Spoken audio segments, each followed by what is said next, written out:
we'll see who gets to the PowerPoint first. I can record it too for you, Kristen, so you don't have to worry about recording. Oh, perfect. Okay, I'll let you know once we get the slides up. Sorry, I was on Teams and Zoom at the same time, so they were fighting over the camera. I'll put slides up. Yeah, if you could put them up, I'm having a little slowness on my end between my Chelan-Douglas account and I'm on the Wenatchee Valley College account to post Sure. this. And then we can get started. Thanks, everyone. It's one of my favorite topics is talking about rabies. Can everyone hear me? I assume everybody can hear me okay. I'm not quiet. All right. Great. You able to see the slides there? Yeah, we can see the slides. Awesome. Cool. Cool. Yeah, sorry I'm not there with you in person. The summer childcare shenanigans just didn't work today. You let me drive and just tell me when to advance the slides. Okay, sounds good. All right. Well, welcome everyone. I think we can go ahead and start recording and kick off. Perfect. And so my name is Kristen Hosey. I am the health administrator at Chelan-Douglas Health District. I've also been a public health nurse for a long time. And you've heard from Dr. Wallace, who's our health officer for Chelan-Douglas and Okanagan counties.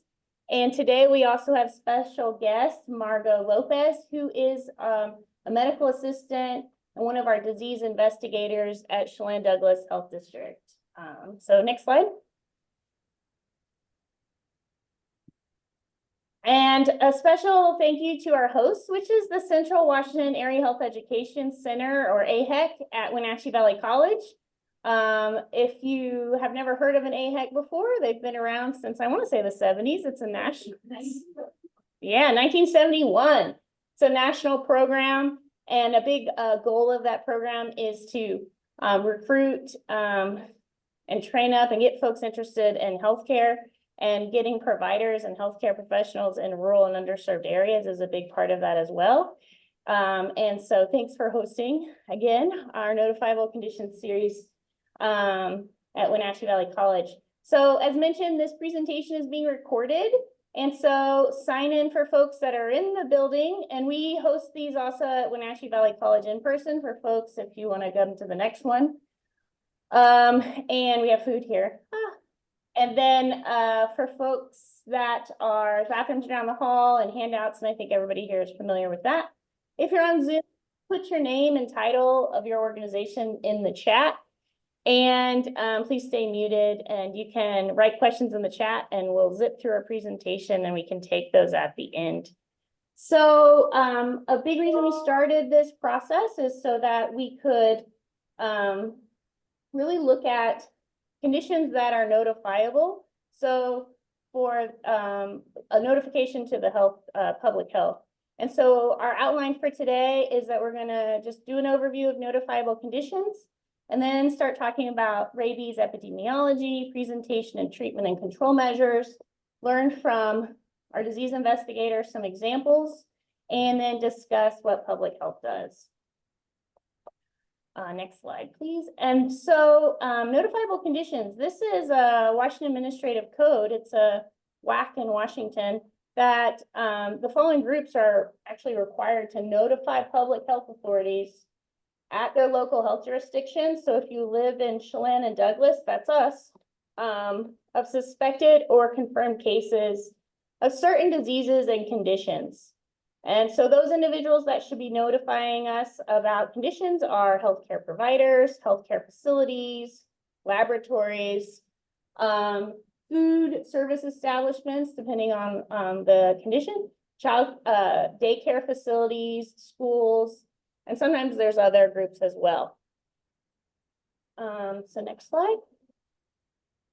And an important part of why you guys would notify us is about surveillance and reporting is that it helps us be able to start an investigation and look into these conditions. And the conditions on the list are communicable diseases, meaning they can be transmitted. So this helps us be able to learn about the trends, figure out where disease is coming from and try to control or prevent disease, as well as giving us the data to be able to educate the public or policymakers so that they can make informed decisions. So this picture on the right is the 10 essential public health services, and that red category, the red and the dark orange, is really about that assessment surveillance piece that we do for communicable disease surveillance and reporting at every public health agency does this sort of work. So next slide. So there are 4 levels of notification for notifiable conditions. And these are for any case that's suspected, meaning you think that your patient might have pertussis or measles, then you should let us know. Or confirmed if you find out from the lab, oh, these folks they do have measles. The red category, we kind of color coded it. There's some that are classified as immediate notification. So just call us, talk to a live person. We have 24-hour phones answering. And please report it as soon as it's clinically suspected if it's an immediately notifiable. There's some that are within 24 hours. You can send us a fax. There's also after hours, as I mentioned. There's some cases that are within 3 business days, and there's some that are within a little bit longer period of time. Can you guys see, or is this the people covering? Can't tell on your screen if they cover, but within 30 days is the green category. You can just send a fax to us as well. Next slide. So rabies is an immediately notifiable condition. So healthcare for providers or facilities and labs should let us know immediately. So that means that we need to get that phone call right away or the fax of that case report. And we do, as mentioned, have folks on call 24 hours. So you can just call our number and someone will, we have an answering service and then they'll call us like tomorrow. So I'm going to turn it over to Dr. Wallace now to talk a little bit more about rabies. Great. Kristen, thanks. And thanks to everybody for being on the call. Well, I'm going to talk a little bit about rabies pathophysiology, talk about epi and what we see, and talk about exposures and response to exposures, what we do and what we hope to see our clinical partners do to ensure we're always on top of this. We chose rabies for today because this is the time of year we see more exposure. There are more animal interactions that are suspicious for rabies exposure, and more animals test positive for rabies in the summer months. So we anticipate getting calls and seeing exposures and seeing some animals test positive around this time of year.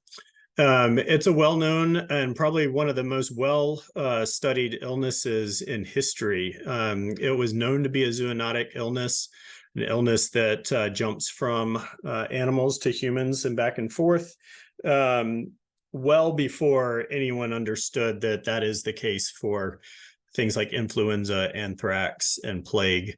But I think it also has a very special place in cultural history.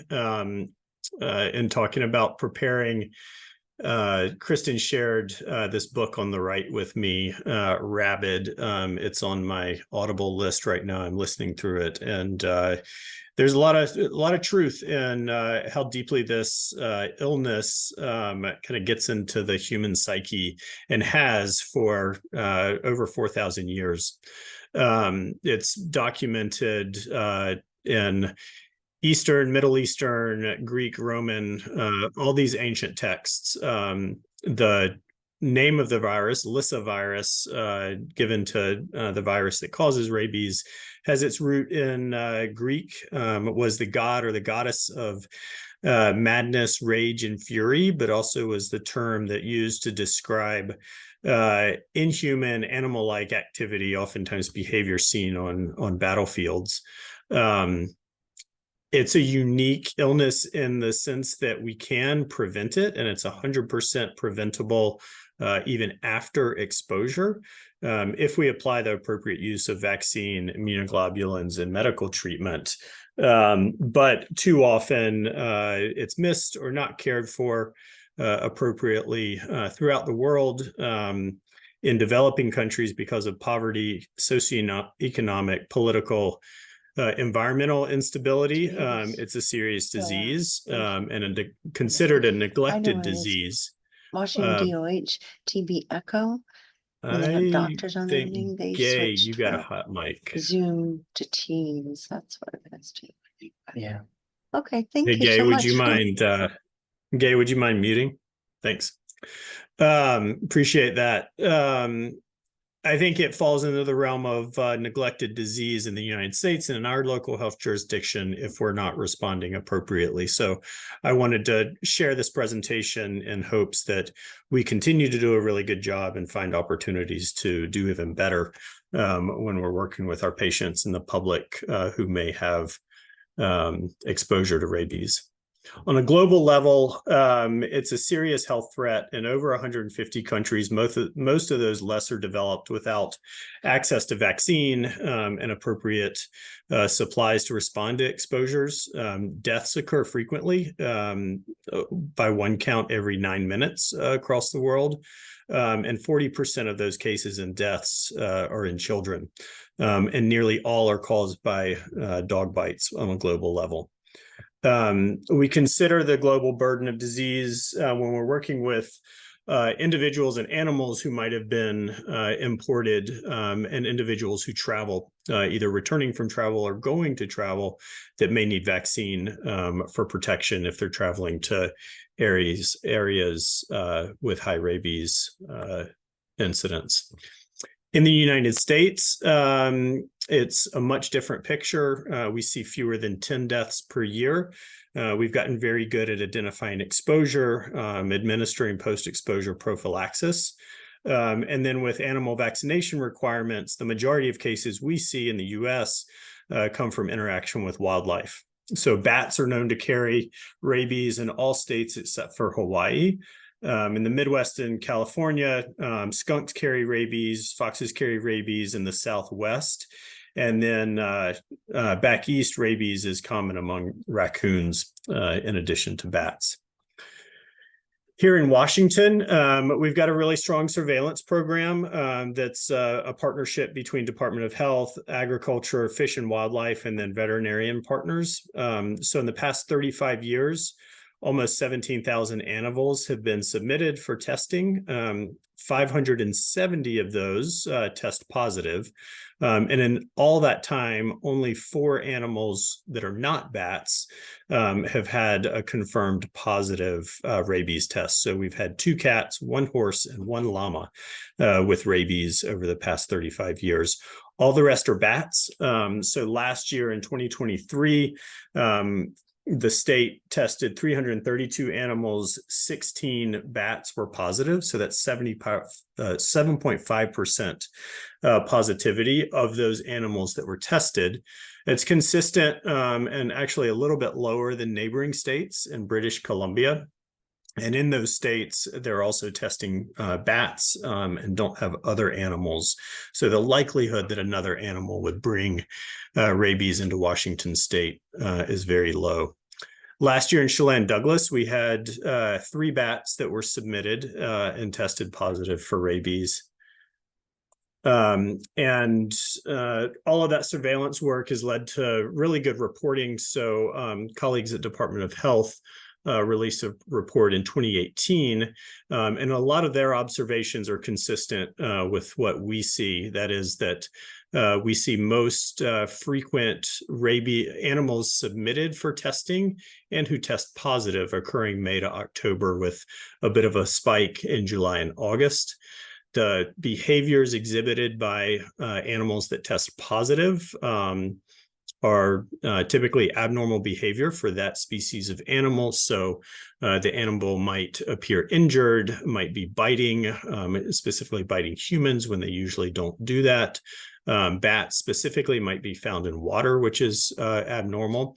And then bats are more likely to actually be found alive, but they're flightless in a paralytic state, and are more likely to be outdoors than indoors. Interestingly, it was described in the paper that dogs are more likely to pick up rabid bats than cats are. And the explanation there was that cats are superior hunters, and oftentimes dogs are just able to pick up the bats that are laying on the ground. And so they're more likely to have been exposed than we see with cats.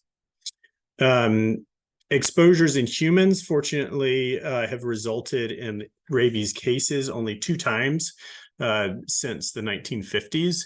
In 1995, a 4-year-old girl from Lewis County was admitted to the hospital with fever, progressing behavioral changes, hallucinations, had seizures, and then passed away within 6 days. And follow-up investigation there yielded information that a bat had been found in her bedroom about a month prior. The other case in 1997 was a 64-year-old gentleman from Mason County who initially presented with arm pain, but then had progressive weakness, myoclonus, first of that arm, and then the entire body progressed to seizure, coma, and death within 19 days. He was known to spend a lot of time outside, but unable to interview him, but those that were close to him could identify no known animal exposure. The process of illness with rabies, the pathogenesis, is such that the virus enters through muscle tissue at the site of a bite or a wound that's been inoculated with saliva or secretions from an animal. Can occur through a bite, can occur through a scratch. It has to have mucosal penetration or entry through a wound, and it goes into the muscle tissue and then jumps from muscle into nerve tissue. The rabies virus has a high affinity for neurons, and so once it gets into the neuromuscular junction, moves into neurons, begins replication, and uses actually the host mechanisms for retrograde axonal transport from the peripheral nervous system up into the central nervous system. It rapidly replicates in the central nervous system, causing actually not damage to the neurons, but damage to the communications between neurons, which leads to a lot of the behavioral and paralytic effects of the virus. And then from the central nervous system, as replication continues, it moves out into organs, and then specifically salivary glands, hair, and skin, so that it can go on and pass itself to another victim. The symptoms that result are from that CNS encephalitis. So the symptoms described as furious or paralytic, the severe agitation, behavioral changes, hydrophobia, or fear of water, and then paralysis, coma, seizure, and death occur prior to death, back and forth, and progress over the course of 5 to 14 days. Infection, unfortunately, is 99% fatal. There's no cure for it once infection has occurred.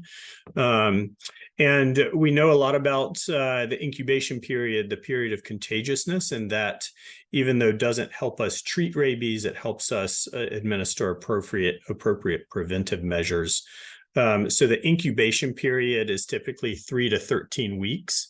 That's the time between inoculation and the onset of symptoms. And the period of communicability is really well described in dogs, cats, and ferrets. We know that the virus can be transmitted 2 to 3 days before the onset of symptoms. So there's this asymptomatic transmission period, best described in dogs, cats, and ferrets. So we make our recommendations for those animals with a greater degree of certainty, with a period that we know that a healthy appearing animal may go on to develop symptoms within 2 to 3 days. And it informs our opportunity for observation of healthy appearing animals after a potential exposure. It's really important also to understand animal behavior to be able to identify abnormal behavior. So in a bat, unusual or rabid behavior is daytime activity because they're usually nocturnal. Bats that are resting or exhibiting abnormal hiding behaviors, bats that are unable to fly or are themselves initiating contact with humans is abnormal. And then in dogs and cats, rabid animals exhibit behavior changes like unprovoked aggression that's not usual for that animal, lethargy, hypersalivation, the frothing at the mouth that we hear so frequently about, difficulty breathing and swallowing or refusing of water, and then seizures, paralysis, and death. We can use that information to support prevention, and it's an illness that's 100% preventable even after exposure if we're able to administer the correct treatment. So that treatment is wound care, thorough cleansing with soap and water, using an antiviral povidone iodine solution for irrigation of wounds, and then accurate, correct administration of post-exposure prophylaxis. So the standard treatment after exposure is to give rabies vaccine and human rabies immunoglobulin. So the HRIG is given on day 0. It is given into the wound. The wound is flushed with the immunoglobulin. It's a weight-based dose. And if you have immunoglobulin left over after flushing the wound, then you administer the immunoglobulin as an IM dose in the deltoid muscle. Then the rabies vaccine is given on days 0, 3, 7, and 14 in the opposite deltoid muscle or the thigh that's most distant from the immune globulin, because the immune globulin can render the vaccine ineffective if they're given close to each other on body parts in close proximity. If individuals are immunosuppressed because of their an illness or medication that they're taking, they should receive a 5th dose of the rabies vaccine and then a titer following that dose. Individuals who are at higher risk for being exposed to rabies are recommended to receive a rabies vaccine. So wildlife and animal control workers, veterinarians, vet techs, and staff, and other individuals who work with rabies in a laboratory are given a vaccine. It's a 2-dose vaccine on days 0 and 7. And then individuals that are traveling to rabies endemic areas are recommended to get a rabies vaccine before departure and complete that series before they leave.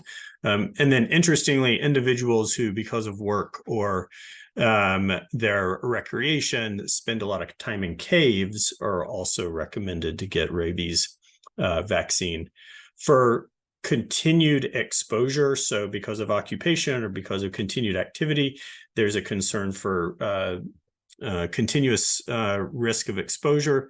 Titers can be drawn every 6 to 36 months, depending on exposure risk, and a single 1-dose booster can be given every 3 years.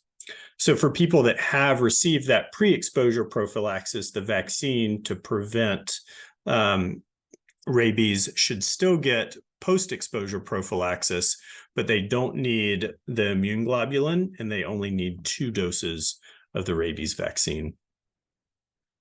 This is beginning to get a little bit complicated, and this is an excellent reason to call public health and work through these scenarios. We see all kinds, and so we're going to talk a little bit more about public health response and how we can support folks on the front lines.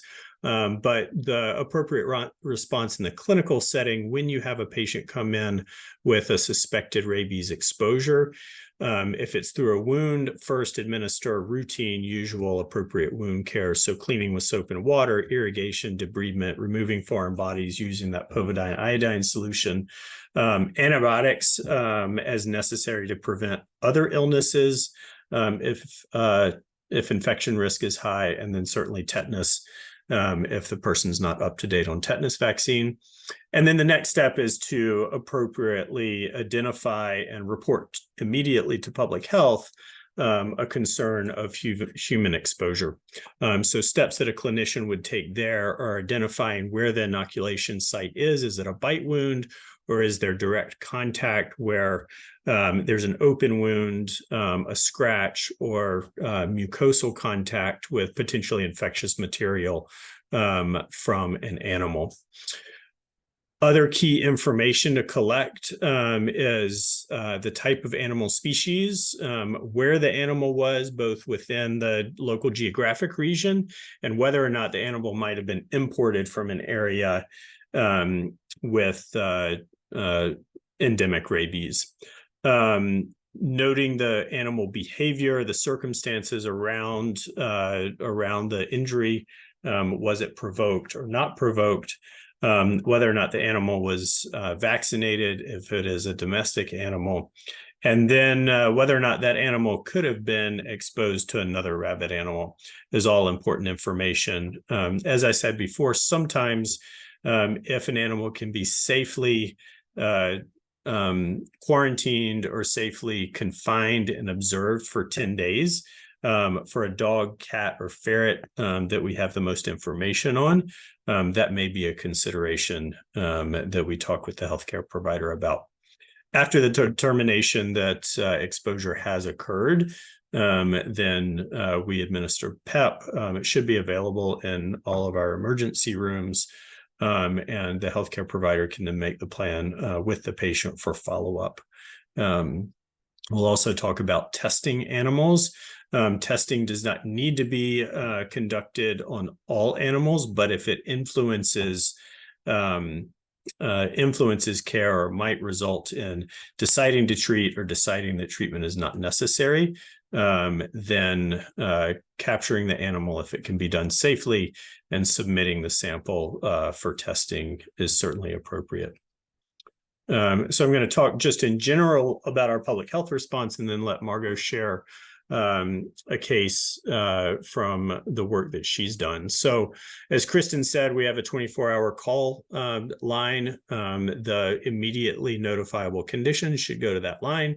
Our on-call staff members take the call, either take up investigation themselves or assign a case investigator who then talks with the healthcare provider, hopefully is able to interview the patient and family, and then can work with the healthcare provider and family, one, to identify if anybody else had suspected exposure, and then counsel on their level of risk and whether or not post-exposure prophylaxis is advised.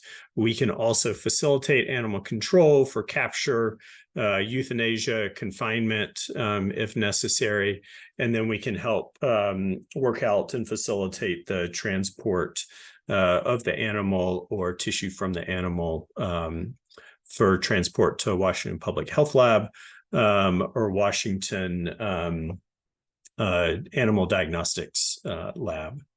We then report the case to Washington Department of Health, to the CDEPI and the zoonotic disease teams.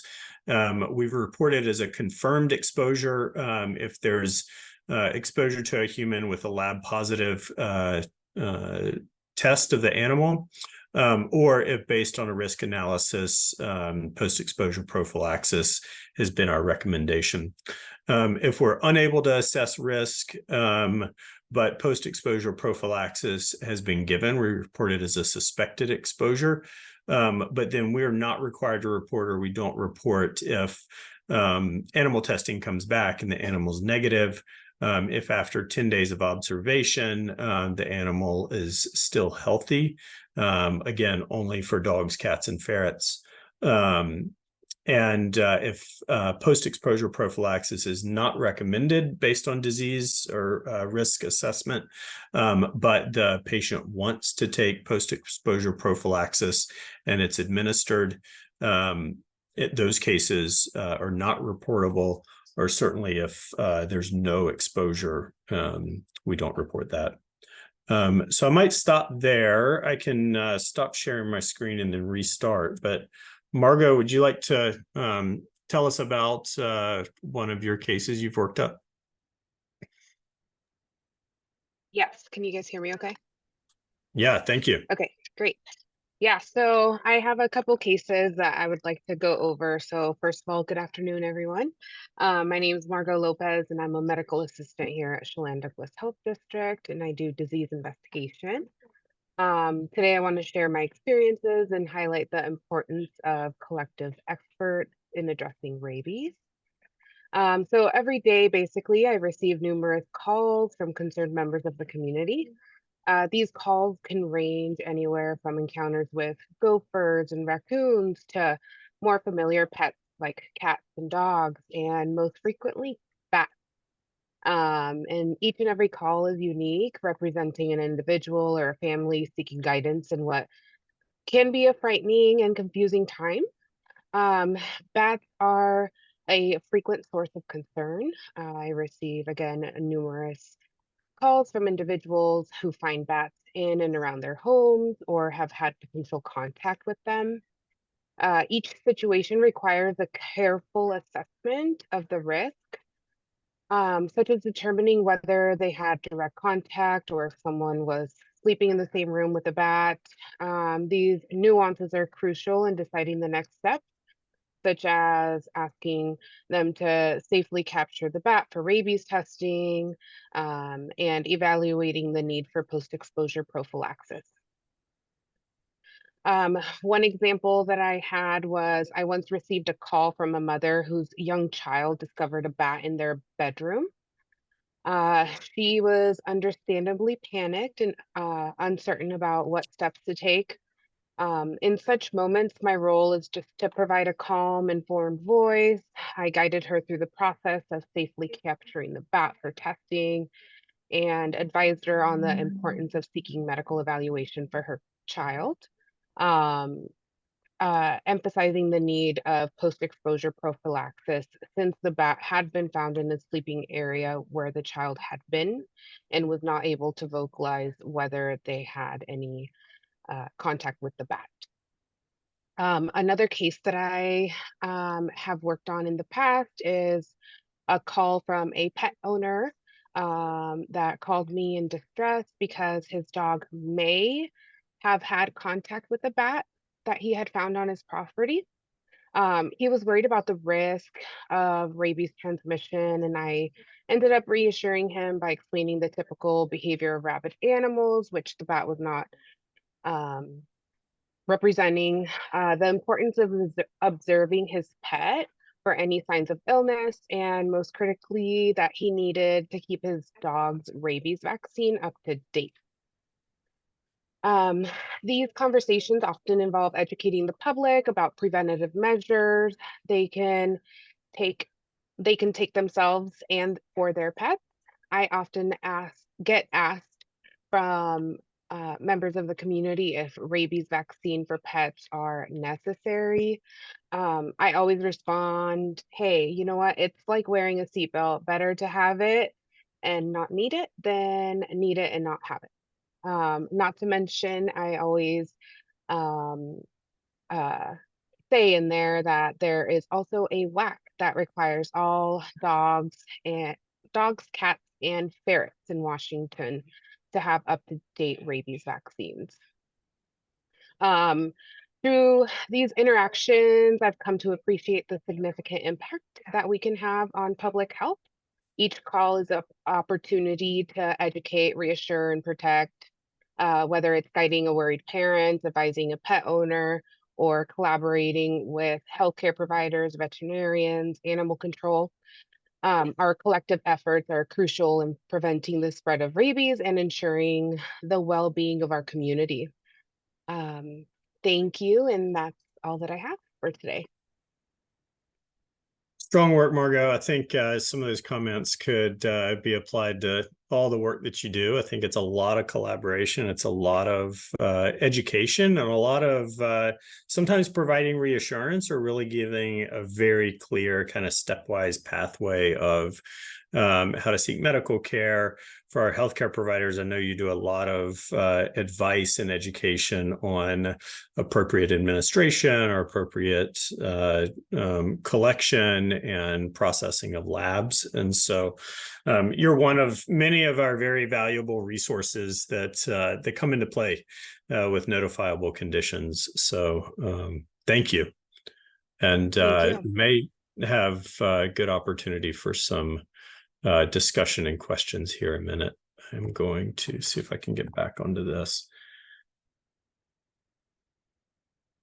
Is that back up for folks? Yeah. Great. So as I said, we get plenty of calls. Margot has gotten really good, and our other team members at fielding rabies calls. We saw a pretty big increase in reported exposure from 2022 to 2023. Anticipate that we'll continue to see an increase because I feel like we're more and more available.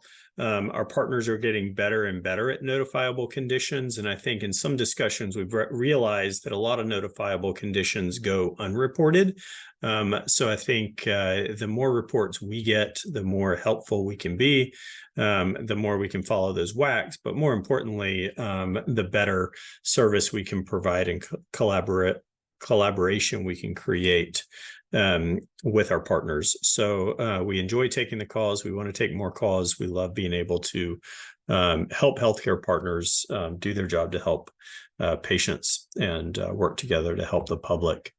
It gets really complicated. I think, Margot, in talking about the what to do with a bat in the bedroom question is kind of the tip of the iceberg of some less clear, less straightforward processes in determining whether or not exposure occurred or the risk of exposure is significant enough to warrant post-exposure prophylaxis. So again, we work through algorithms and charts like this in the background as we're working with healthcare providers to support this decision making and really want to help them get it right. Certainly erring on the side of caution in treating if there's any suspicion of exposure, but also recognizing that based on species, based on animal behavior, based on animal vaccination status, the likelihood of an actual exposure might be so low that we don't recommend post-exposure prophylaxis. Post-exposure prophylaxis can be expensive. Several thousands of dollars are the norm. And some people have expressed frustration that they have been recommended or started post-exposure prophylaxis at a significant cost where it was later determined that it probably wasn't necessary. Again, err on the side of treatment if there's any suspicion, but work with us and we will work with, even talk folks through these algorithms and charts to determine risk of exposure. So important to consider behavior of the animal, type of animal, whether or not it was up to date on its vaccine. The example of a dog that interacted with a bat. If the dog is vaccinated, it's a very low risk that the dog would have rabies. But if a domestic animal is not vaccinated and has an interaction with abnormally behaving wild animal, that's certainly a concern. The unfortunate situation in the animal's case is euthanasia is oftentimes the only option for testing or for definitive treatment of an animal that may be acting abnormally for another reason. So vaccination is a law. It's a measure to protect the general public, but it's also a measure to protect the animals. These are sorry, that's a little blurry, but algorithms that we go through. So bat exposure, wild carnivore exposure. The information again on the left here is very helpful in working through these exposure algorithms. We mentioned a little bit about animal testing. So we don't want everybody going out looking for bats, collecting bats, and sending them in. The best way to take care of bats is to leave bats alone. But if testing the bat after a potential exposure can help us with clinical decision making, we can help you send the bat in. If the bat tests negative, then post-exposure prophylaxis can be suspended. If there's a fast enough turnaround time in the individual, the patient is really resistant to post-exposure prophylaxis, depending on the time course, post-exposure prophylaxis could be held for a day or two while those tests are running. Oftentimes, bats are sent to public health lab in a condition that is makes their brain tissue not available for testing. So it often comes back that because the bat was smashed or because it wasn't stored at a low enough temperature, that it's not available for testing, and we would recommend post-exposure prophylaxis as a precautionary measure in those cases. If individuals that you are all working with have captured a bat or have a dead bat, we recommend not throwing it away and working with us to get it to the public health lab. We work with local pest control and animal control to collect bats or identify animals that need to be tested.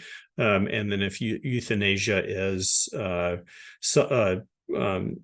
necessary, then we work with veterinarians to do that in a humane way. As far as lab testing goes, we can facilitate transport, ensure that it is going to the public health lab. The public health lab is ready to receive it, but we cannot go out and capture bats or other animals, but can work with our partners to do that. The testing requires brain tissue, so can't be performed on a live animal. And live animals also cannot be shipped. So for testing, the animal does need to be dead. For larger animals, the labs require that we send the head, not the whole animal.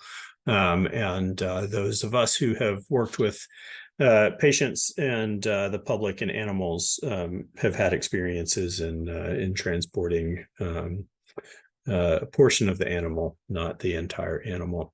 The public health lab we have a great relationship with, and so oftentimes when we are talking with a member of the public or a healthcare provider, we've got the public health lab on the other line talking at the same time about how to best facilitate transport and getting results back. So these are great resources. I want to be able to share this presentation, and so we'll push it out. But these are all hyperlinks when you receive it. So rabies resources from DOH, those assessment tools and algorithms I think are really helpful. I've shared them with healthcare providers and they're really appreciative because it helps them with decision making in real time. And then discussing exposure risk in the bedroom is really important. Margot mentioned that, but if an individual wakes up and there's a bat in the bedroom and they're not able to say for certain that they were not in contact with that bat, they should be treated. So that often comes into play with children that can't report that they were not bitten, or if somebody's a deep sleeper, if they're on medications that result in difficulty perceiving a scratch or a bite, or if they've been intoxicated. That is a situation where post-exposure prophylaxis would be appropriate. So that bats in the bedroom document is really helpful. The MMWR articles I used to look at those two rabies cases in humans and then a good link on a deeper dive into rabies, as well as the link to the book that Kristen shared with me. I'll share with all of you, because if you have an opportunity to for a summertime read, or a need a good book on tape to listen to as you're driving around North Central Washington, I think that's a good one. So that's what I've got. I'm gonna flip it back over.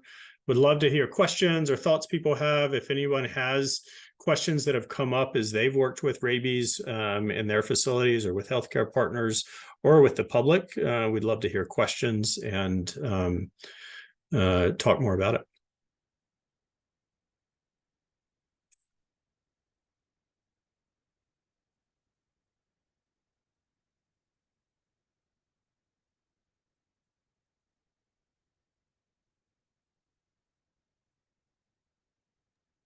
Dr. Wells, I'm going to ask a question just to kick off.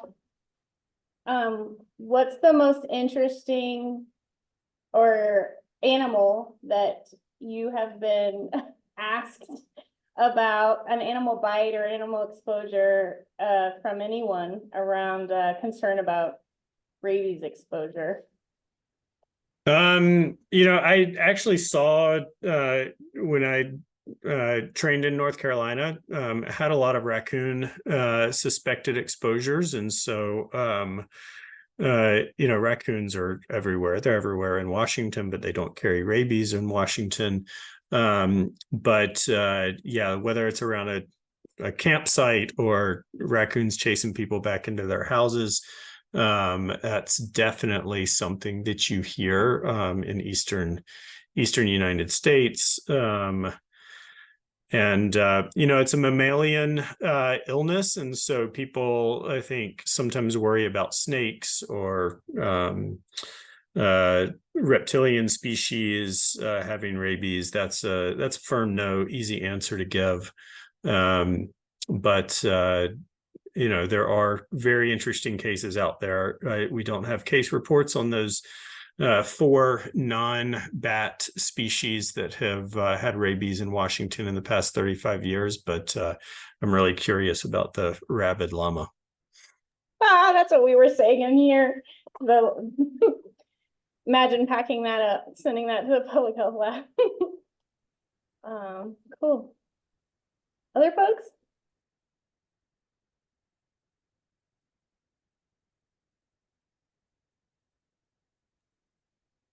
Just reading the chat real quick, there was a note in there from Jordan Johnson stating the apartment that I lived in New York during grad school had bats in there all the time. So did you ever get post-exposure prophylaxis? No, the health department that I was working with at the time, of course, gave the same suggestions. They were pretty confident I was never exposed to anything, so they never said come get prophylaxis or anything like that. And then I moved out pretty shortly after the bat infestation started, so I didn't have to worry about it anymore. Yeah, we probably get just as many calls about bats that have not exposed individuals, but that bats are at the school. Bats are, in my apartment, in my place of work.